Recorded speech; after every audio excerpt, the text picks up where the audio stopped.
जैसे ही श्लोक ने ये सवाल किया, अगस्त्य अपना हाथ सान के तरफ बढ़ा दिया। वही सान उसके हाथ को पकड़ उठ चुका था।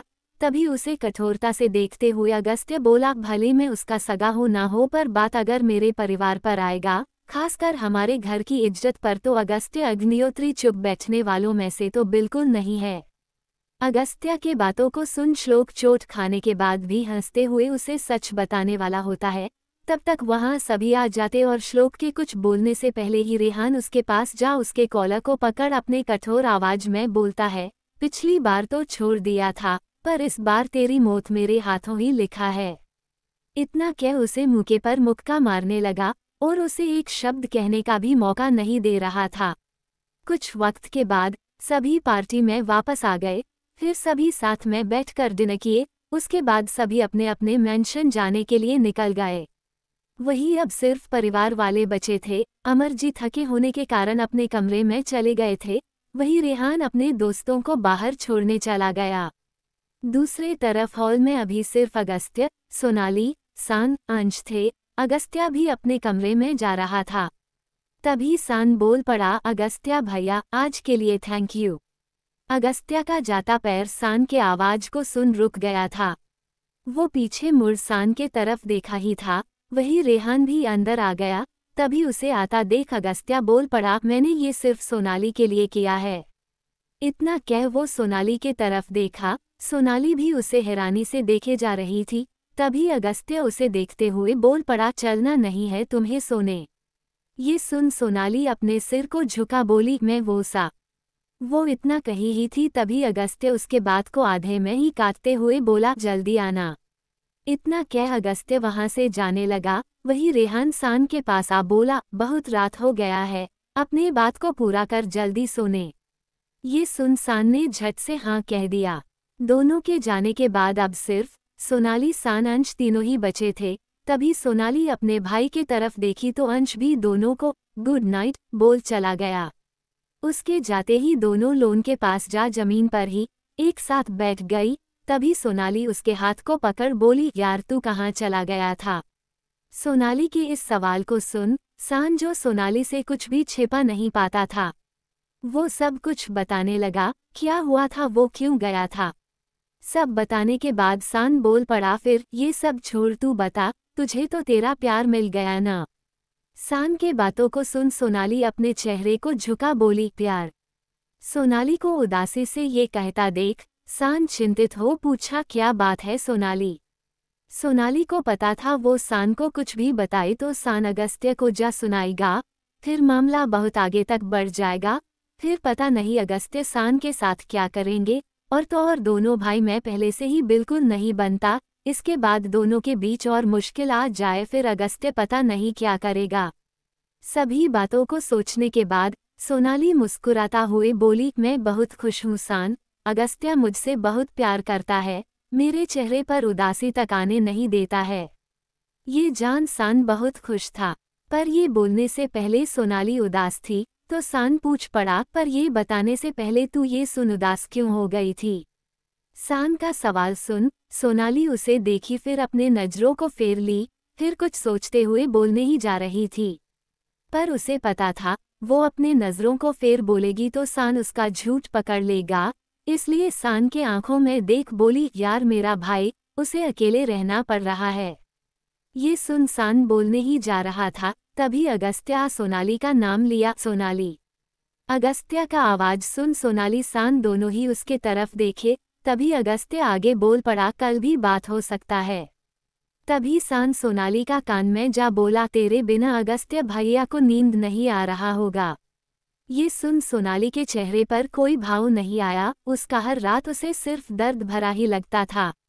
तभी सान सोनाली के तरफ देखा तो सोनाली बस झूठा मुस्कान मुस्कुरा दी, फिर दोनों खड़े हो गए। फिर सोनाली बोल पड़ी, मैं सा, इतना कह वो रुक बोली, सारा को उसका कमरा दिखा आती हूँ। सोनाली के बातों को सुन अगस्त्य ने ठीक है कह दिया, फिर वहां से चला गया। वही सोनाली सान को उसका कमरा दिखा चली गई। सान भी कमरे के अंदर जा अपना ड्रेस चेंज करने लगा। दूसरी तरफ रेहान सान के बिना सो ही नहीं पा रहा था, पर उसके साथ सो भी नहीं सकता था क्योंकि अगर किसी को पता चला दोनों रात साथ सोए थे तो प्रॉब्लम हो सकता था। इसलिए बेचारा किसी तरह कंट्रोल कर सोने का कोशिश कर रहा था। वही सोनाली कमरे के अंदर जा अपने कपड़े बदलने के लिए गई ही थी, तभी अगस्त्य उसके हाथ को पकड़ अपने बाहों में खींच बोला, जब कपड़ा खुलना ही है तो बदलने का क्या जरूरत है जान। ये बात सुन सोनाली के चेहरे पर कोई भाव नहीं थे। वही अगस्त्य उसके चेहरे को उठा, उसके झुके पलकों को देखा तो उसके गाल को चूमते हुए उसके कान में अपने सेडिक्टिव आवाज में बोला, जान मुझे पसंद नहीं, मेरा टाइम किसी और को दो तुम। इतना कह उसके कान को चूमते हुए उसके गर्दन को चूमने लगा। वही सोनाली शांत खड़ी थी बस। तभी अगस्त्या उसे अपने गोद में उठा बेड की तरफ जाने लगा। बेड के पास आने के बाद अगस्त्य उसे बेड पर रख उसके करीब जा उसके नर्म होंठों को चूमने लगा। तभी सोनाली उसे खुद से दूर कर बोली, एक सवाल कर सकती हूँ? ये सुन उसके बगल में बैठ उसकी तरफ देखते हुए अगस्त्य बोला, बिल्कुल। ये सुन सोनाली थोड़ा हिचकिचाते हुए पूछी, तुम रेहान एक दूसरे से इतना नफरत क्यों करते हो? सोनाली के इस सवाल पर अगस्त्या का चेहरा थोड़ा डार्क हो गया। वही उसके डार्क चेहरे को देख सोनाली के चेहरे पर डर छा गया था। वो झट से फिर बोल पड़ी, मैं बस यूं ही पूछ दी, जवाब नहीं देना तो मत दीजिए। सोनाली के चेहरे पर आए घबराहट को देख अगस्त्य बोल पड़ा, कोई ऐसा बात नहीं है, बस हम दोनों का बनता नहीं है। अगस्त्या को शांति से बोलता सुन सोनाली को राहत मिला। वही अगस्त्य अपना बात बोलने के बाद वो सोनाली के हाथ को पकड़ उसके नर्म होंठों के करीब जा उसके होंठों को चूमने लगा। चूमते हुए वो उसे बेड पर लेटा उसके होंठों को फिर से चूमने लगा। फिर चूमते हुए अपने हाथ को उसके शरीर के पास ले जा उसके होंठों को चूमते हुए उसके शरीर के हर हिस्से को छूने लगा। सोनाली की सांसें गहरी होती जा रही थी अगस्त्या के छुवन से। वो कुछ और देर तक किस करने के बाद उससे दूर हो अपने कपड़ों को अपने जिस्म से निकाल उसके करीब फिर जा उसके शरीर से भी एक एक कर सारे कपड़े निकाल लिया। तभी सोनाली पूछ पड़ी, फिर से एक और सवाल पूछूं? सोनाली थोड़ा डरते हुए बोली। बार बार सोनाली उसे रोक अपने सवाल कर रही थी तो अगस्त्य को अब धीरे धीरे गुस्सा आने लगा। वो गुस्से में उसके दोनों हाथ को पकड़ बोला, नहीं। इतना कह उसके पूरे शरीर को चूमने लगा। अगस्त्या के ऐसा करने से सोनाली के चेहरे पर निराशा छा गया था। वही अगस्त्य उसके पूरे शरीर पर चूमते हुए चूमने के निशान देने लगा। फिर जब अगस्त्य का कंट्रोल उसके बस में नहीं रहा तो अगस्त्या धीरे धीरे उसके शरीर के अंदर प्रवेश करने लगा और उसे प्यार देने लगा। पर अगस्त्य के इस प्यार से सोनाली को बस नफरत था। धीरे धीरे ये रात बीतने लगा। सुबह का वक्त हो गया, सभी नीचे आ चुके थे। वही अंश जो अभी तक नहीं आया था उसे बुलाने सोनाली उसके कमरे में जाने लगी। वही ऋतिक सुबह सुबह वहां पहुंच गया। उसे देख रेहान पूछ पड़ा, तुम यहाँ सुबह सुबह क्या कर रहे हो? तुझसे मिलने आया हूँ। ऋतिक ने जब ये कहा तो रेहान उसे अपने शक भरे नजरों से देखने लगा। वही अंश सोनाली के साथ नीचे आ रहा था। तभी उसका नजर ऋतिक पर गया और तो और ऋतिक का अंश पर। दोनों ही एक दूसरे को देखने लगे। वही रेहान ऋतिक को देखा फिर उसके नजर को देखा। तभी उसके चेहरे पर शैतानी मुस्कान छा गया। वो उसके कान के पास जा बोला, इंटरेस्ट बदल गया है क्या? शायद। ऋतिक ने बिना सोचे बस जवाब दे दिया। पर जब उसे होश आया वो क्या बोल रहा है तो वो झट से बोल पड़ा, क्या कहा तूने? वो अब ऐसा प्रिटेंड कर रहा था जैसे उसे कुछ समझ ही ना आया हो। उसका प्रिटेंड करने का नाटक देख रेहान हंसते हुए डाइनिंग टेबल पर जाने लगा तो उसके पीछे पीछे वो भी जाने लगा। सभी डाइनिंग टेबल पर जा बैठ गए। जैसे ही सभी बैठे तो सर्वेंट खाना सर्व करने लगी। वही दूसरी तरफ मुंबई में इवान अपने बेड पर बैठ कबीर को मिस किए जा रहा था। आखिर में इरिटेट हो उसके बारे में सोच सोचकर वो अपना फ़ोन टेबल से उठा उसे कॉल लगा दिया। कबीर अभी अभी तो निकला ही था अपने घर से कंपनी जाने के लिए। तभी उसका फ़ोन बजा तो वो अपना फ़ोन निकाल स्क्रीन पर इवान का नाम देख उसके चेहरे पर मुस्कान छा गया। वो मुस्कुराते हुए कॉल उठा अपने कान से लगा बोला, हाँ। तभी इवान का चेहरा उसका आवाज़ सुनते ही लाल हो गया। फिर भी वो नॉर्मल हो बोला, वो मुझे जानना था तुम आ क्यों नहीं रहे हो? ये सवाल कर वो फिर बोला, तुम नहीं मतलब रेहान और सान है कहाँ? इवान के बातों को सुन उसके चेहरे पर मुस्कान छा गया। वो अपनी कार में जा बैठ कार स्टार्ट करते हुए बोला, अगर मैं ना बताऊं तो। कबीर के बातों को सुन इवान के पास कहने के लिए कुछ बचा ही नहीं था। वो बस सोचने लगा वो क्या बोले, वही कबीर बस मुस्कुराए जा रहा था।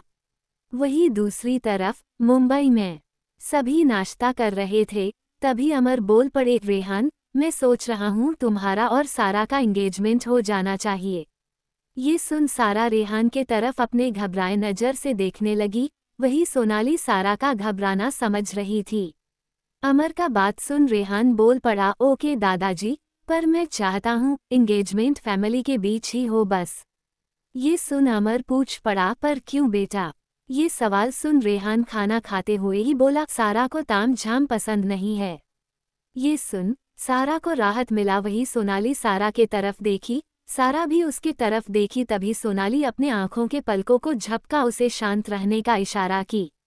वही अगस्त्य को कुछ समझ नहीं आ रहा था, वो तो बस सिचुएशन को देखने लगा। वही अमर को रेहान का बात मानना ही पड़ा, क्योंकि सारा का कंफर्टेबिलिटी अमर के लिए ज़्यादा इम्पोर्टेंट था। सभी का नाश्ता करने हो गया। नाश्ता करने के बाद रेहान, अगस्त्या, ऋतिक तीनों ही कंपनी जाने के लिए निकल गए। वही अमर जी अपने कमरे में चले गए थे। वही अंश भी अपनी सोनाली दी और सारा दी मिल काम का बोल वो भी चला गया। अब सिर्फ सान और सोनाली ही थे। दोनों सोनाली के रूम चले गए। तभी सोनाली उसके गले से लग बोली, अब हम दोनों हमेशा साथ रहेंगे। ये सुन सान थोड़ा उदासी से उसे खुद से दूर कर बोला, सोनाली पर मैं लड़का हूँ, ये बात तो तुम्हें पता है ना? ये सुन सोनाली उसके हाथ में अपने हाथ को रख बोली, सान इससे क्या फर्क पड़ता है, इम्पोर्टेंट ये है बस कि प्यार होना चाहिए जो तुम दोनों एक दूसरे से करते हो। सोनाली के बातों को सुन सान उसके तरफ देखते हुए बोला, हाँ हम दोनों के बीच प्यार तो है, वो भी बहुत ज्यादा, पर इस प्यार को ये दुनिया अपनाएगा क्या? सान के बातों को सुन सोनाली उसके चेहरे पर अपने होंठ प्यार से फेरते हुए बोली, सान दुनिया से क्या फर्क पड़ता है? वो इतना कही ही थी कि सान झट से उसके गाल पर रखे हाथ में अपना हाथ रख सोनाली के आंखों में देखते हुए बोला, अपनों से तो पड़ता है ना। वही दूसरी तरफ अगस्त्या जो एक इम्पॉर्टेंट फाइल भूल गया था उसे ही लेने आया था। तभी सोनाली और सारा का बात कमरे के बाहर के दीवार से टिक खड़ा हो ही सुनने लगा। उसने आधा ही बात सुना था, पर इतना तो पता चल गया था कुछ तो ऐसा है जिससे सारा घबरा रही है, और ये बात सोनाली को बहुत अच्छे से पता है। फिर अगस्त्य दरवाजा के पास आ दरवाजे को नॉक किया। नॉक का आवाज आते ही दोनों के चेहरे का हवाया उड़ गया था। सोनाली सान एक दूसरे से बात करने के लिए इतने उत्सुक थे कि दरवाजा बंद करना भूल गए थे। वो दोनों अपने ब्लैंक चेहरे से एक दूसरे को देख दरवाजे की तरफ देखी। अगस्त्या को देख सारा झट से खड़ी हो गई, उसके साथ सोनाली भी। तभी अगस्त्य बोल पड़ा, मैं अंदर आ जाऊं। सारा को अगस्त्य बहुत सुलझा और अच्छा इंसान लगता था, पर सोनाली को उसका दूसरा चेहरा बहुत अच्छे से पता था। सान कमरे से बाहर जाने लगी, वही सोनाली ने नहीं रोका सान को जाने से। सान कमरे से बाहर जा चुका था। उसके जाते ही अगस्त्य कमरे का दरवाजा बंद कर सोनाली के पास जा उसके चेहरे पर अपने हाथ को फेरते हुए पूछा, कुछ छिपा रही हो क्या जान मुझसे? अगस्त्या के इस सवाल पर सोनाली झट से घबराते हुए ही बोली, नहीं। सोनाली का घबराहट देख अगस्त्या का शक कन्फर्म होता जा रहा था। वो उसके हाथ को पकड़ अपने करीब कर अपने दूसरे हाथ को उसके कमर के पास ले जा उसके कमर पर रख उसे अपने बेहद करीब कर उसके गाल को चूमते हुए उसके कान में अपने कठोर आवाज के साथ बोला, अच्छा नहीं लगता है जान जब तुम मुझसे झूठ कहती हो तो। सोनाली क्या बोले उसे कुछ समझ नहीं आ रहा था, इसलिए वो चुप रहना ही ठीक समझा। अगस्त्य को पता था सोनाली से बात निकलवाना मुश्किल है, और वो सोनाली से सच जानने के लिए उसे तकलीफ तो कभी नहीं दे सकता था। जान जो थी उसकी, उसे थोड़ा भी तकलीफ मिल जाता उसके वजह से तो अगस्त्य सोनाली को तकलीफ देने का सजा खुद पर निकालता। आगे कुछ ना बोल अगस्त्य उससे दूर हो, अपने ड्रॉर के पास जा ड्रॉर से अपना फाइल निकाल। सोनाली से आगे कुछ ना कह कमरे से निकल गया। वहीं दूसरी तरफ रेहान आज बहुत दिन के बाद अपने कंपनी में आया था। वो अपने केबिन में जा बैठ अपना काम करने लगा। वहीं अगस्त्य अपने कार में जा बैठने के बाद अपने भाई रेहान को कॉल किया। रेहान अपने केबिन में बैठा काम करने लगा था, वैसे ही उसका फ़ोन बजा। जैसे ही वो अपना फ़ोन निकाला, अगस्त्य का कॉल आता देखा तो वो हैरान हो गया था। ये पहली बार था जब अगस्त्य ने उसे कॉल किया था। उसने कॉल उठा लिया, तभी उसे अगस्त्य का आवाज़ आया, हेलो हेलो, रेहान ने कठोरता से कहा। तभी अगस्त्य रेहान का आवाज़ सुन बोल पड़ा, सो सारा को सब पता है तुम्हारे बारे में। ये सुन रेहान बोल पड़ा, मैंने क्या बताया है क्या नहीं, उसका टेंशन लेने का तुम्हें कोई ज़रूरत नहीं है। ये सुन अगस्त्य बोल पड़ा, सोनाली को उस दिन तुम्हारे वजह से सब पता चला था, याद रखना अब टाइम मेरा है। इतना कह अगस्त्य ने कॉल कट कर दिया। अगस्त्य के बातों को सुन रेहान को टेंशन होने लगा था। पास्ट उस रात जब उस तरफ गार्ड ने मना किया था उस तरफ जाने से, तो उसके बाद सोनाली गार्ड का बात सुन उस वक्त साइड चली गई। पर जैसे ही गार्ड्स वहां से चले गए, सोनाली गार्ड के नज़र में न आते हुए उस तरफ जा रही थी। तभी रेहान बहुत गुस्से में अगस्त्य के मेंशन किसी काम से आया था, पर सोनाली को उस तरफ जाता देख उसका गुस्सा दूर हो गया और उसके होंठों पर शैतानी मुस्कान छा गया था। उसे पता था अगस्त्य सोनाली को बहुत चाहता है और सोनाली गरीब घर की सिंपल सी लड़की है जो सादगी पसंद करती है और अगस्त्य की उस दुनिया से तो बेहद नफरत करती है। प्रेसेंट रेहान को पता था अब बदला लेने में अगस्त्य पीछे नहीं हटेगा। वो सोचने लगा वो करे तो करे क्या। वही अगस्त्य तो बस उसे इस बात में उलझा रहा था ताकि सारा, सोनाली और रेहान मिल जो चीज़ छिपा रहा उसका पता लगा पाए और ये रेहान बीच में अड़ंगा ना डाले। वहीं दूसरी तरफ अंश समुद्र के किनारे बैठा था और अपने फीलिंग्स को कैसे रोके ऋतिक के लिए वो सोच रहा था। तभी अंश का फ़ोन बजने लगा। अंश अपना फ़ोन निकाल देखा, नंबर से कॉल आता देख अंश कॉल उठा लिया। तभी कॉल के दूसरे तरफ का बात सुन अंश हैरान रह गया। फ़ोन कट होने के बाद अंश के चेहरे पर परेशानी के भाव छा गए। वो खुद में ही बोला, क्या करूं मैं चला जाऊं, शायद दूर जाने से मेरा फीलिंग्स कम हो जाए। इतना कह वो शांत हो गया, पर कुछ वक्त के बाद फिर बोल पड़ा, मेरा जाना ही ठीक होगा, जितना दूर रहूंगा उतना ही अपने बढ़ते फीलिंग्स को कम कर पाऊंगा। इतना कहने के बाद वो खड़ा हो गया, फिर कुछ कदम चलने के बाद रास्ते के पास जा ऑटो में जा बैठ गया, फिर वहां से निकल गया। वहीं दूसरी तरफ ऋतिक अपने केबिन में बैठा सोच रहा था, फिर खुद में ही बोला, मैं उससे प्यार करने लगा हूँ। इतना कहते ही उसके चेहरे पर मुस्कान लहर गया था। इतना कहने के बाद वो फिर बोल पड़ा, अंश अब ऋतिक धनजानी के बनने के लिए तैयार हो जाओ। इतना कह वो अपना काम करने लगा। फिर धीरे धीरे वक्त बीतने लगा। अंश अपने घर पहुंच चुका था। तभी उसका फ़ोन एक बार फिर बजा, तो वो घर के अंदर जा अपना फ़ोन निकाल उठाया। अगस्त्य का कॉल आ रहा था। अगस्त्य का कॉल आता देख उसने कॉल उठा लिया। तभी अगस्त्य कॉल उठाते ही बोल पड़ा, कल तुम्हें निकलना है तो आज अपनी दी के साथ रह लो। ये सुन अंश बोल पड़ा, ओके जीजू। अंश का आखिरी बात सुन अगस्त्य कॉल कट कर दिया। वही अंश के चेहरे पर उदासी भरा हुआ था। अंश उदासी से ही अपना सामान पैक करने लगा। धीरे धीरे टाइम बीतने लगा। शाम का वक्त हो गया था। अंश अपना सामान ले अपनी दी के पास जाने के लिए निकलने वाला था, पर तभी घर का बेल रिंग बजा तो सामान अपने साथ लेते हुए दरवाजे के पास जा दरवाजा खोल दिया। दरवाजे के खुलते ही अंश को दरवाजे के सामने ऋतिक खड़ा नजर आया। ऋतिक को देख अंश हैरान था, तो वही अंश के हाथ में ट्रॉली और कंधे पर बैग देख वो भी हैरान था। वो हैरानी से पूछा, कहीं जा रहे हो क्या? ये सवाल सुन अंश अपने नजरों को इधर उधर करने लगा। वही अंश को कोई जवाब ना देता देख ऋतिक उसके हाथ को पकड़ अपने बेहद करीब कर उसे कठोरता से देखने लगा। तभी डर के कारण वो बोल पड़ा, मैं लंदन जा रहा हूँ अपने आगे के स्टडी के लिए। अंश का बात सुन ऋतिक का चेहरा गुस्से में लाल हो गया।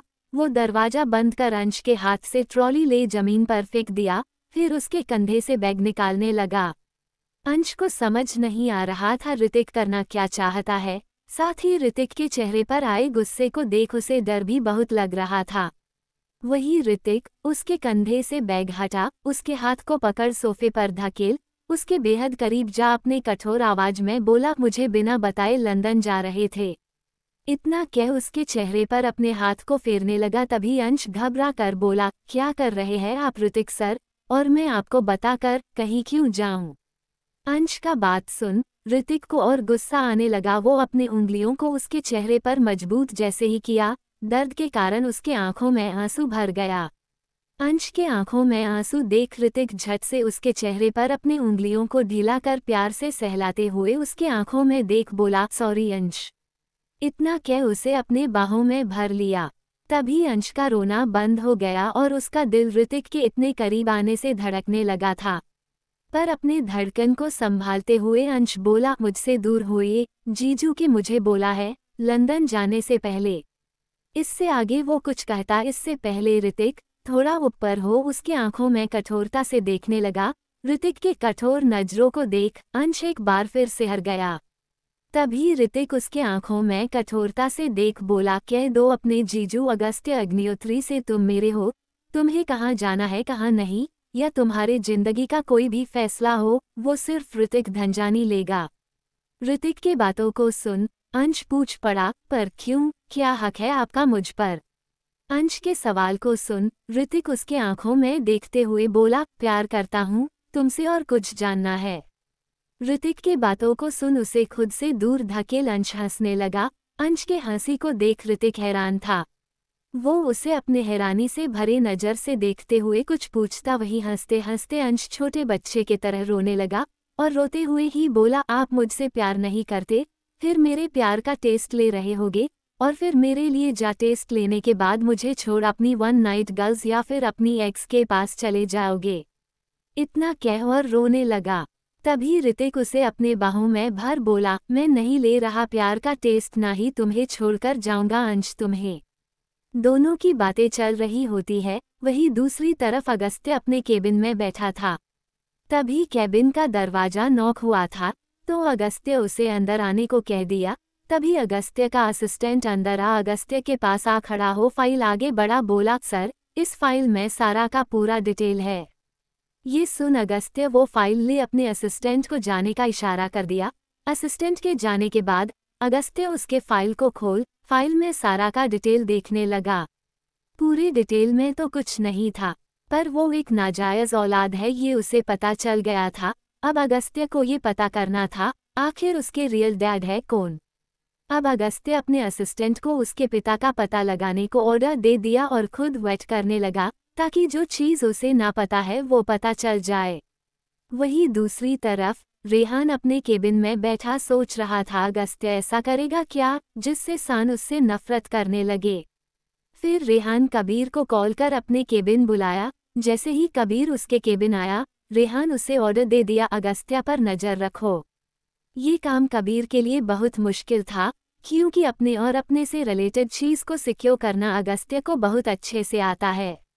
ऑर्डर सुनने के बाद कबीर यस सर बोल चला तो गया, पर वो करे तो करे क्या उसे समझ नहीं आ रहा था। वहीं दूसरी तरफ ऋतिक अपने फीलिंग्स को तो जाहिर कर चुका था। अंश भी अब वो सारा पुराना बात भूल बस ऋतिक में खो चुका था। अंश के आंखों को देखते हुए ऋतिक उसके आंखों में डूबा चला जा रहा था। वो उसके आंखों को देखते हुए अपने होंठों को ऋतिक के होंठ से मिला, उसके होंठों को चूसने लगा। ये एहसास ऋतिक और अंश दोनों के लिए बहुत अलग था। ऋतिक का तो कंट्रोल अंश को चूमते ही खोने लगा था। वो उसके होंठों को चूमते हुए अपने हाथ से उसके टी शर्ट को ऊपर करने लगा। तभी अंश का हाथ उसके हाथ को रोक लिया था। अंश के ये करने से ऋतिक उसे चूमना बंद कर उसे देखने लगा। वहीं अंश ऋतिक की आंखों में देखा फिर अपने नजरों को झुका लिया। तभी ऋतिक बोल पड़ा, अंश मैं अपने कंट्रोल को खोता जा रहा हूँ। ऋतिक के बातों को सुन अंश का चेहरा टमाटर की तरह लाल हो चुका था। जब ऋतिक ने अंश का लाल चेहरा देखा तो उसका कंट्रोल उसके बस से पूरा बाहर हो गया। वो अपने हाथ को अंश के खुले सीने पर फेर बोला, तुम्हारे शरीर का हर एक कोना बहुत सॉफ्ट है। इतना कह अपने होंठों को उसके सीने पर रख।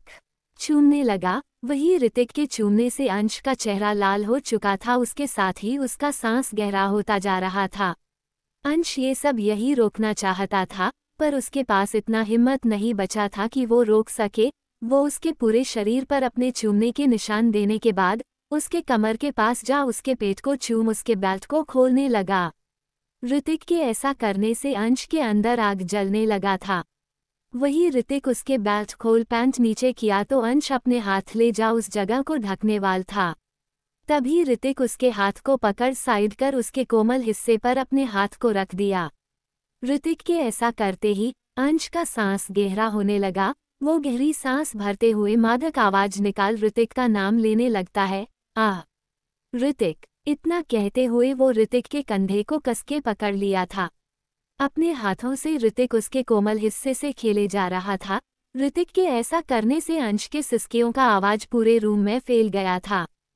फिर जब ऋतिक का कंट्रोल उसके हद से पार हो गया तो वो उसके शरीर का सारा कपड़ा निकाल उसके शरीर के हर एक कोने पर अपने प्यार का निशान बनाने के बाद उसके शरीर के अंदर धीरे धीरे प्यार से प्रवेश करने लगा। जैसे ही वो उसके शरीर के अंदर प्रवेश कर रहा था, अंश को अपने शरीर में तेज दर्द महसूस होने लगा, तो वो ऋतिक को खुद से दूर करने का कोशिश करने लगा। तभी ऋतिक उसके दोनों हाथ को पकड़ उसके आंखों में देखते हुए बोला, बेबी बस थोड़ा सा सह लो। इतना कह उसके शरीर के अंदर प्रवेश कर उसे प्यार देने लगा। धीरे धीरे ये सिलसिला चलता रहा। करीबन 2 घंटे के बाद दोनों एक दूसरे के बाहों में ही समाये लेटे रहे। तभी अंश का फोन बजा तो वो ऋतिक को खुद से दूर करने लगा। तभी ऋतिक भी उससे दूर हो गया और फिर अंश अपना फोन उठा स्क्रीन पर अगस्त्य का नाम देखा। जब उसने अगस्त्य का नाम देखा तो उसके चेहरे पर डर छा गया। अंश के चेहरे पर आए डर देख ऋतिक उसका फोन उसके हाथ से ले स्क्रीन पर अगस्त्य का नाम देख कॉल उठा लिया। ये देख अंश उसके हाथ से फोन लेने को था, पर ऋतिक उसे उसका फोन लेने ना दे खुद बोल पड़ा, तुम्हें क्या प्रॉब्लम है? इसे जाने का मन नहीं तो क्यों फोर्स कर रहे हो? अगर तुम्हें ये तुम्हारा जिम्मेदारी लग रहा है तो ठीक है, आज से ये जिम्मेदारी मेरा है। इतना कह वो कॉल कट कर दिया। वही अंश उसे अपने मासूम चेहरे के साथ ऋतिक को देखने लगा तो ऋतिक उसके चेहरे पर अपने हाथ को रख बोला, यार ऐसे मत देखो नहीं तो मैं एक और राउंड करूंगा तुम्हारे साथ। ये सुन अंश उसके हाथ को हटा अपने चेहरे को झुका लिया। तभी ऋतिक बोल पड़ा, तुम रेस्ट करो, मैं डिनर बनाता हूँ। ये बोल वो अपने कपड़े पहन किचन चला गया। वही अंश को लग रहा था जैसे उसके जिंदगी में उसे सब कुछ मिल गया है जो उसे चाहिए था। वही दूसरी तरफ रेहान अपने केबिन में बैठा था। तभी उसके केबिन का दरवाजा नॉक हुआ। जैसे ही दरवाजा नॉक हुआ रेहान अपने सोच से बाहर निकल आने का परमिशन दे दिया। तभी कैबिन के अंदर एक खूबसूरत सी लड़की आई। लड़की को देख रेहान का पारा गर्म हो गया। वो उसे अपने गुस्से से भरे नज़र से देख बोला, यहाँ क्या कर रही हो तुम? ये सवाल सुन लड़की उसके करीब जाने लगी तो वो उसे खुद के करीब आने से रोक बोला, तुम्हें कितनी बार समझा चुका हूँ, मेरे लाइफ में कोई और आ चुकी है तो मुझसे दूर रहो। ये सुन लड़की बोल पड़ी, ग्रेट रेहान, मैं तुम्हारे लिए अपनी जान तक दे सकती हूँ, पर तुम मेरे तरफ देखते तक नहीं हो। ये सुन लड़की के चेहरे पर निराशा छा गया, पर वो उसे धमकी देते हुए बोली, देख लेना मैं तुम्हारी सारा को तुमसे बहुत दूर कर दूंगी। इतना कह वो जाने लगी। तभी रेहान खुद में ही बोला, मैं कभी ऐसा होने ही नहीं दूंगा। इतना कह वो खुद का काम करने लगा। वही दूसरी तरफ सान अपने पुराने वक्त को याद करने के लिए अपने पुराने घर चला गया और वहां जाने के बाद वो अपनी माँ को याद करने लगा। अपनी माँ को याद करते हुए वो रोए जा रहा था और एक एक सामान को छूते हुए अपनी माँ का हंसी, उनका केयर, सब कुछ याद करते हुए वही जमीन पर बैठ गया और अपने माँ को पुकारने लगा। धीरे धीरे वक्त बीतने लगा। रात का वक्त हो गया। अगस्त्य गुस्से में घर आता था आज। वही जिस वक्त अगस्त्य आया उसे वक्त रेहान भी आया। उसके मूड को देख वो समझ गया था कुछ तो हुआ है, पर उसे इस बात से मतलब नहीं था। वही रेहान सान के कमरे के पास गया तो देखा सान नहीं है। उसे न देख रेहान परेशान हो गया था। वो घबराते हुए बाहर जाने को हुआ तो अमर पूछ पड़ा, कहाँ जा रहे हो बेटा? तभी चिंता में वो बोला, सारा नहीं है। ये सुन अमर जी बोल पड़े, वो अपने घर गई हुई है। ये सुन रेहान को समझ आ गया सान का हालत क्या हुआ होगा, तो वो भागते हुए मेंशन से बाहर निकल अपने कार में जा बैठ गया। फिर कार को स्टार्ट कर रफ्तार में भगाने लगा। कुछ वक्त के बाद वो सान के पुराने घर पर पहुंच गया और जैसे ही वो घर के दरवाजे को नॉक करने को हुआ, दरवाजा खुल गया। अंदर गया तो देखा सान जमीन पर बैठ रोए जा रहा है। उसे रोता हुआ देख वो उसके पास जा उसे अपने सीने से लगा लिया और बस बिना कुछ कहे वो बस उसे अपने बाहों में ही समाये रखा था। रेहान के शरीर का गर्मी सान को बहुत अच्छा महसूस करवा रहा था। उसका रोना धीरे धीरे कम होने लगा। जैसे ही रेहान को एहसास हुआ सान शांत हो रहा है, रेहान उससे दूर हो प्यार से बोला, बीते चीजों के लिए मत रो वो सान। रेहान का बात सुन सान उसके आंखों में देख बोला, क्या करूं तो मेरे जिंदगी में सिर्फ माँ थी अपनी और वो भी मुझे छोड़ चली गई है। सान के बातों को सुन रेहान बोल पड़ा, तुम्हारा अपना कोई नहीं है, मतलब तुम मुझे अब तक अपना नहीं मानते हो। रेहान के बातों को सुन सान झट से बोल पड़ा, ऐसा नहीं है, आप तो मेरी जिंदगी हो। ये सुन रेहान बोल पड़ा, तो फिर क्यों ऐसा बोले। रेहान का ये सवाल सुन सान अपने चेहरे को झुका लिया। तभी रेहान फिर से पूछ पड़ा, सान कोई बात है।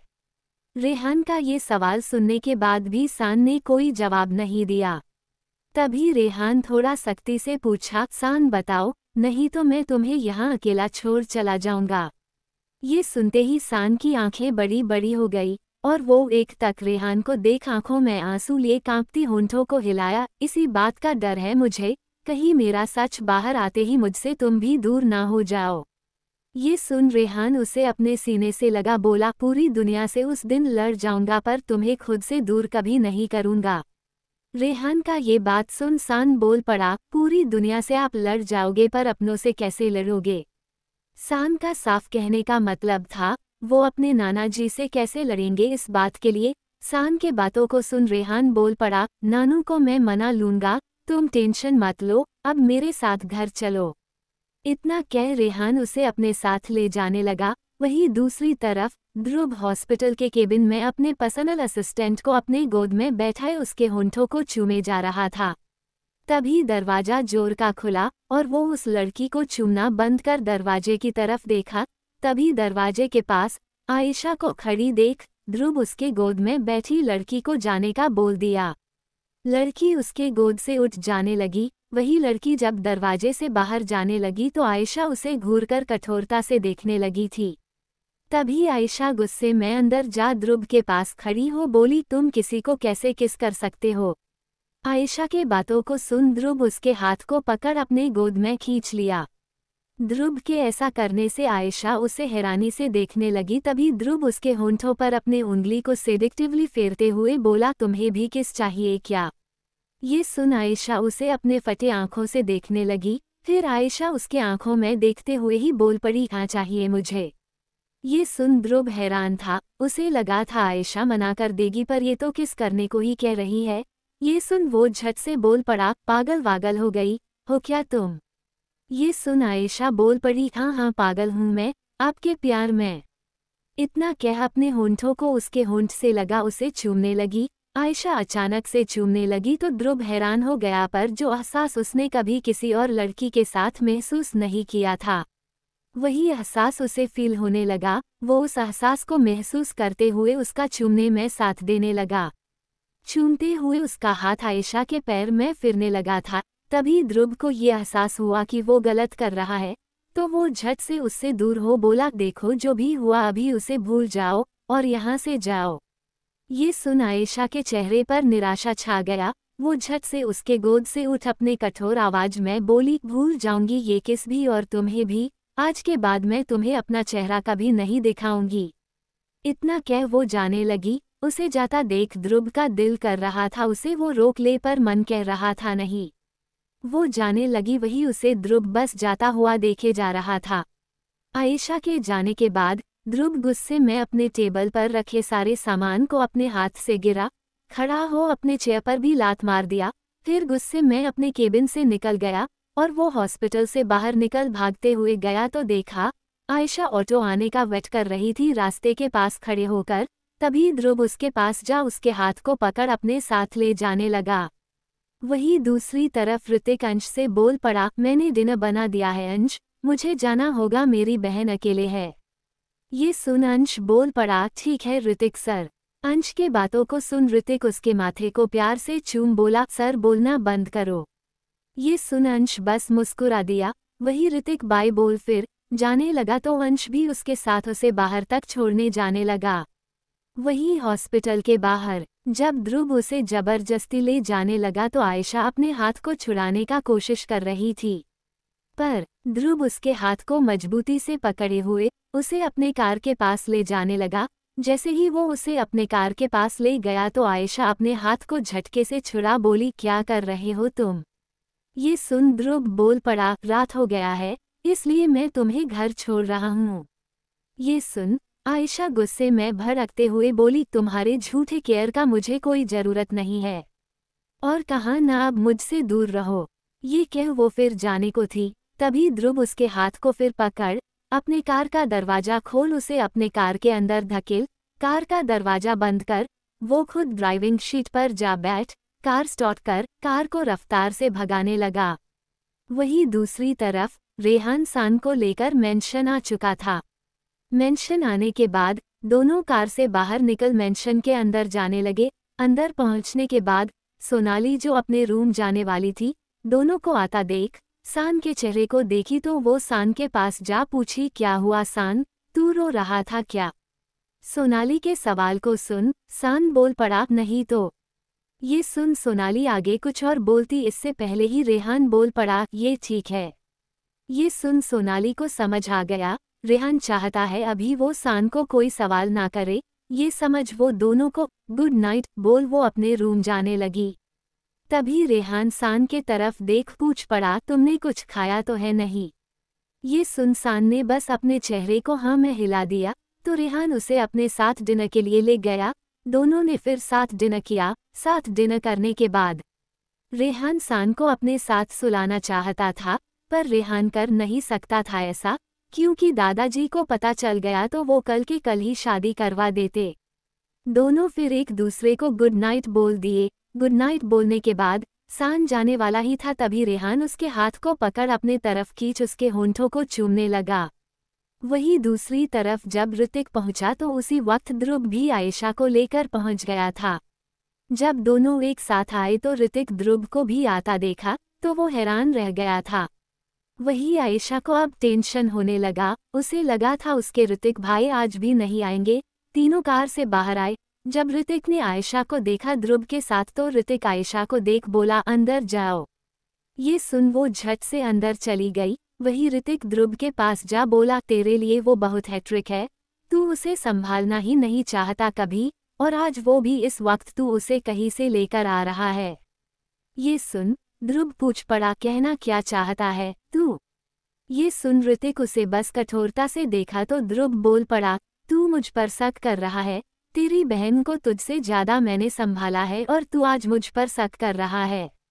ये सुन ऋतिक बोल पड़ा, शक नहीं है, बस इतना कह वो शांत हो गया। तभी ध्रुव बोल पड़ा, आगे मत बोलना, नहीं तो हमारे दोस्ती पर असर होगा। ये सुन ऋतिक ने आगे कुछ नहीं बोला। फिर ध्रुव जाने का बोला तो ऋतिक बोल पड़ा, डिनर तो किए नहीं होगे तो करके जाओ, अब नहीं करना है। इतना कह ध्रुव अपने कार में जा बैठ वहां से निकल गया।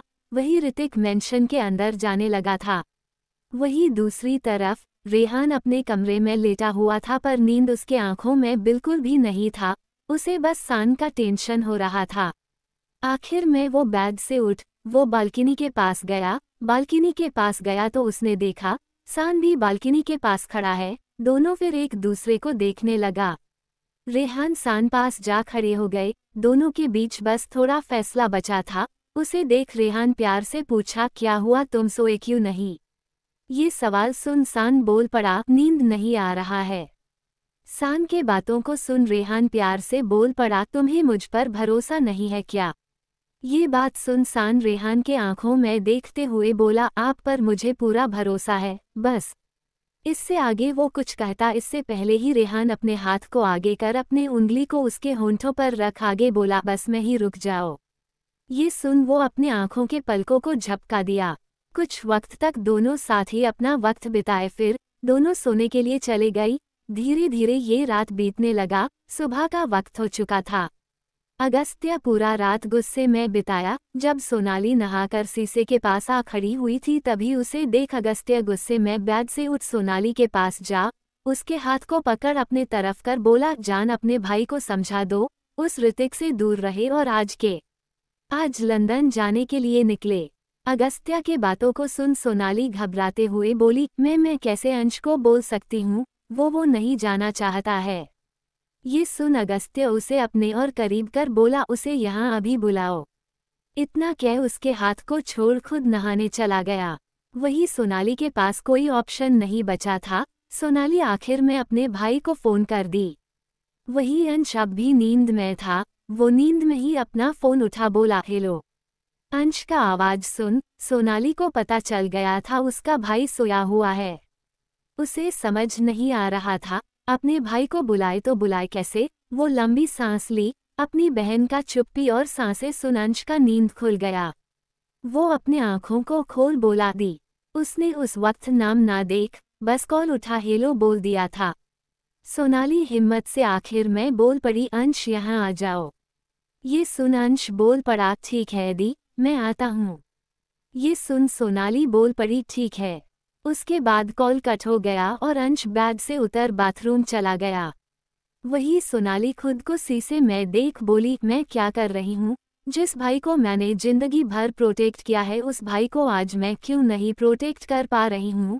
काश उस दिन मैं अंश को कॉल नहीं की होती, काश वो आता ही नहीं, काश मुझे कभी उससे प्यार हुआ ही नहीं होता, काश वो दिन मैं उसके घर जाती ही नहीं। पुराने बातों को याद करते ही उसके आंखों से आंसू गिरने लगा। वही सान प्यारी सी लड़की बन अपने रूम से जैसे ही बाहर आया रेहान से जा टकरा गया।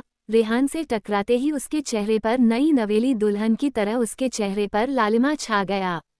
तभी रेहान उसके कमर पर अपने हाथ घुमा अपने अट्रैक्टिव आवाज में प्यार से बोला, सुबह सुबह मुझे सिड्यूस करने में तुम लग गए। इतना कह उसके चेहरे को अपने दूसरे हाथ से उठा उसके होंठों को चूमने ही वाला था तभी हॉल में मौजूद अमर जी का आवाज आया, कहाँ है सब, बुला कर लाओ। अमर जी के आवाज को सुन सान उसे किस करने से रोक दिया और भागते हुए नीचे चला गया। वही बेचारा रेहान अपना अधूरा मन ले नीचे जाने लगा। दूसरी तरफ अंश ऑटो में बैठा था तभी उसे ऋतिक का फोन आने लगा तो अंश अपना फोन उठा लिया। जैसे ही उसने कॉल उठाया ऋतिक बोल पड़ा, लव पेन तो नहीं हो रहा है ना। लव ये सुन अंश के चेहरे पर मुस्कान छा गया। वो मुस्कुराते हुए बोला, कब का। तभी ऋतिक को गाड़ियों का आवाज आने लगा। तभी वो पूछ पड़ा, कहीं जा रहे हो। ऋतिक का सवाल सुन अंश को समझ नहीं आ रहा था वो सच बताए या झूठ, पर झूठ ऋतिक से अंश कभी बोल नहीं सकता था। वो बोल पड़ा, दी ने सुबह सुबह फोन किया था, उन्होंने मुझे बुलाया है। ये सुन ऋतिक इतना तो समझ गया था वो नहीं अगस्त्य बुलाया होगा, क्योंकि कोई भी उसके ईगो को ठेस पहुंचाए ये तो वो बिल्कुल भी बर्दाश्त नहीं कर सकता था। तभी अचानक से फोन कट हो गया और ऋतिक बार बार फिर फोन ट्राई करता रह गया। वही फोन चार्ज ना करने की वजह से अंश का फोन हो चुका था। आखिर में ऋतिक पुराने अग्निहोत्री मैंशन जाने के लिए निकल गया। कुछ वक्त के बाद पुराने अग्निहोत्री मैंशन में सभी साथ बैठ नाश्ता कर रहे थे तभी मीरा बोली, अंश सर आए है। ये सुन अगस्त्य उसे डाइनिंग रूम भेजने को बोल दिया तो सर्वेंट ने ऐसा ही किया। जब अंश डाइनिंग रूम आ गया तो सोनाली खड़ी हो अंश के पास आ बोली, बैठी मैं तुम्हारे लिए नाश्ता लगा देती हूँ। सोनाली के बातों को सुन अंश चेयर पर बैठ गया। वही अगस्त्य बोल पड़ा, सर्वेंट है। ये सुन सोनाली बैठ गई। वही सर्वेंट अंश के लिए नाश्ता लगाने लगा। फिर सभी साथ नाश्ता किए। नाश्ता करने के बाद सभी उठ हॉल में आए ही थे कि तभी अगस्त्य अंश से बोल पड़ा, मैंने तुम्हारे करियर के लिए ही इतना सोच रखा हूँ, पर तुम हो कि। इसका जवाब अंश कुछ देता इससे पहले ही ऋतिक वहां बोला, तुम्हें इसके करियर के बारे में सोचने का जरूरत नहीं है, मैंने तुमसे कहा था ना, कल समझ नहीं आया था तुम्हें अगस्त्य। पहले से ही सभी अगस्त्य के ऐसे अचानक से अंश पर चिल्लाने को देख हैरान थे और अब ऋतिका शुरू हो गया। रेहान, सान, सोनाली, अमर जी सभी देखने लगे। बस सोनाली को पता था अगस्त्य इतने गुस्से में क्यों है, पर ऋतिक कहाँ से जुड़ा है ये सोनाली को समझ नहीं आ रहा था। तभी अगस्त्य बोल पड़ा, तुम होते कौन हो बीच में आने वाले, और क्यों तुम अंश का जिम्मेदारी लोगे? अंश मेरा ब्रदर इन लॉ है, तुम्हारा नहीं। अगस्त्य के बातों को सुन ऋतिक गुस्से में बोल पड़ा, होगा तुम्हारा ब्रदर इन लॉ पर वो मेरा। इससे आगे वो कुछ कहता अंश बोल पड़ा, ऋतिक सर आप। इससे आगे अंश कुछ कहता इससे पहले ही ऋतिक उसे गुस्से में घूरकर कठोरता से देखते हुए बोला, चुप रहो तुम। इतना कह अगस्त्य को वो घूर कर देखा, तभी अगस्त्य बोल पड़ा, आखिर मैं तुम्हें अंश का जिम्मेदारी दूं क्यों, और क्या लगते हो तुम? अगस्त्य का एक एक सवाल सुन गुस्से में पागल हुए जा रहा था ऋतिक, तभी वो बोल पड़ा, क्योंकि मैं अंश को पसंद करता हूँ। ये सुन सभी उसे हैरानी से देखने लगे, वही अंश के माथे से पसीना आने लगा। तभी ऋतिक को रियलाइज हुआ गुस्से में वो कुछ ऐसा बोल दिया है जिससे अंश को अभी प्रॉब्लम हो सकता है। वो झट से फिर बोल पड़ा, मतलब मैं एक दोस्त की तरह पसंद करता हूँ, अंश मेरा बहुत अच्छा दोस्त बन गया है, और तुम्हें पता है अगस्त्य कोई ऋतिक धनजानी का फ्रेंड बनता है उसके लिए ऋतिक कुछ भी कर सकता है। ऋतिक की बातों को सुन अगस्त्य को गुस्सा तो बहुत आ रहा था, पर अमर जी के सामने वो कुछ ऐसा नहीं कर सकता था जिससे उसका इमेज खराब हो। वो सोनाली की तरफ देखा, सोनाली को पता था अमर जी के सामने वो जो बोलेगी अगस्त्य वो मान ही लेगा। तभी सोनाली झट से बोल पड़ी, अंश को लंदन जाने का मन नहीं है, हमें अंश को लंदन नहीं भेजना चाहिए, पढ़ाई तो पढ़ाई होता है ना, वो यहाँ करे या लंदन में क्या फर्क पड़ता है। ये सुन अगस्त्य गुस्से में अपने हाथ का मुट्ठी बांध लिया पर अपने चेहरे पर शांति बनाए था। तभी रेहान बोल पड़ा, यहाँ बहुत अच्छे कॉलेज है, फिर तुम अंश को बाहर क्यों भेज रहे हो? अंश का मन नहीं है फिर भी। रेहान ने जब ये कहा तो अमर जी भी बोल पड़े, हाँ अगस्त्य तुम अंश को लंदन भेजने के जिद में क्यों अड़ गए हो? अब ऋतिक को रिलैक्स मिल रहा था, वही अगस्त्य शांति से बोला, ठीक है दादाजी। इतना कह सोनाली के तरफ देख बोला, शाम को मैं तुम्हें लेने आऊंगा। इतना कह वो गुस्से में निकल गया। अगस्त्य का ये बात सुन अमर उसे कहना चाहता था पर उससे पहले ही वो जा चुका था। वही ऋतिक रेहान के तरफ देखा तो वही रेहान के होंठों पर मुस्कान था। रेहान के मुस्कान को देख ऋतिक को इतना समझ आ गया उसके और ऋतिक के बीच चल क्या रहा है, उसे सब समझ आ चुका है। रेहान फिर ऋतिक को अपने साथ ले गया। वही शान को सब समझ आ रहा था, क्योंकि जो उसका सिचुएशन था उसे वही सिचुएशन अंश का लग रहा था। तभी शान अंश से बोल पड़ा, अंश चलो मैं तुम्हें यहाँ के बेस्ट कॉलेज को चुनने में हेल्प करती हूँ। ये सुन अंश ने झट से हाँ कह दिया, फिर दोनों चले गए। तभी सोनाली अमर जी को परेशान देखी तो पूछ पड़ी, दादाजी मैं आपसे कुछ पूछना चाहती हूँ। अमर जी को पता था सोनाली पूछना क्या चाहती है। अमर जी बोल पड़े, पहले बैठ जाओ बहू। ये सुन वो बैठ गई, वही अमर जी भी बैठ चुके थे। तभी अमर जी सोनाली के सवाल करने से पहले बोल पड़े, दोनों के बीच के कड़वाहट का कहीं ना कहीं मैं जिम्मेदार हूँ। अमर जी का बात सुन सोनाली पूछ पड़ी, कैसे दादाजी? अमर गहरी सांस भर बोला, रेहान जब 6 साल का था तभी उनके मॉम डैड का मर्डर कर दिया गया था, वो भी रेहान के आंखों के सामने। सब देखने के बाद भी रेहान के आंखों से एक आंसू तक नहीं बहा था, बल्कि वो ये कह वो रुक बीच के बातों को हटा बोला, मैं उसे अपने साथ ले आया, फिर उसके मन से ये सब हटाने के लिए मैं उसे बहुत प्यार देने लगा। यहाँ तक कि अगस्त्य के मॉम डैड भी सभी अगस्त्य पर ध्यान देना भूल गए थे। उसके बाद धीरे धीरे वक्त के साथ अगस्त्य सभी से दूर होने लगा था। मुझे पता है वो जितना शांत सभी के सामने रहने का कोशिश करता है अगस्त्य वैसा बिल्कुल नहीं है, पर इसमें उसका कोई गलती नहीं है, पूरा गलती मेरा है। उसके बाद जब अगस्त्य 15 साल का हुआ था उसके मॉम डैड प्लेन क्रैश के दौरान मारे गए थे, पर ये जानने के बाद भी अगस्त्य के आंखों से बिल्कुल भी आंसू नहीं निकला था, ना ही उसे इस बात का बुरा लगा था। वो जैसा अपना जिंदगी जीता था वैसा ही जीता रहा। जब मुझे इस बात का रियलाइज हुआ कि मैं क्या कर रहा हूँ, तब तक अगस्त्य हम सबसे दूर हो चुका था, इतना दूर कि उसे फिर वापस पहले जैसा करना मुश्किल था। अमर जी का बात सुन सोनाली को समझ आने लगा, आखिर अगस्त्य ऐसा है क्यों?